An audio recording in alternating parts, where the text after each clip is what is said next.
Every year on June 19th, the anniversary of the end of slavery is recognized across the country.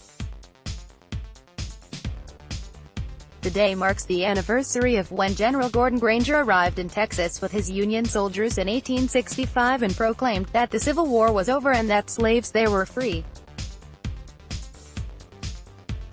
The holiday is the oldest celebration of the end of slavery in the country. Granger arrived with the news more than 2 years after President Abraham Lincoln's Emancipation Proclamation, but after General Robert E. Lee surrendered, Granger had enough manpower to actually enforce Lincoln's order, according to the Library of Congress. The order issued by Granger said, "All slaves are free." This involves an absolute equality of personal rights. The Emancipation Proclamation itself was not effective in freeing the slaves because not only did some plantation owners not tell their slaves, the proclamation was restricted to the rebellious states that had seceded from the Union. The proclamation didn't free the slaves living in the states that had not succeeded or those that were under the control of the Union at the time when the proclamation was issued, according to the Library of Congress.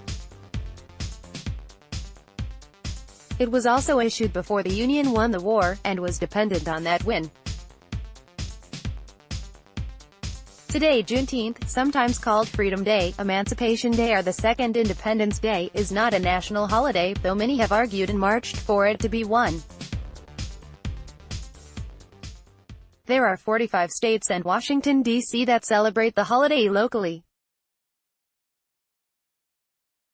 It is, however, a state holiday in Texas where it is called Emancipation Day in Texas, and has been a legal state holiday since the start of 1980. In Texas, the day is celebrated with picnics and parades.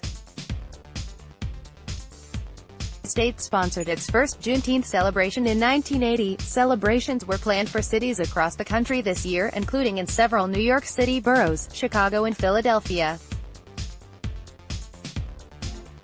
Galveston, Texas, where Granger gave his order to free the slaves, celebrated the day over the weekend with a parade.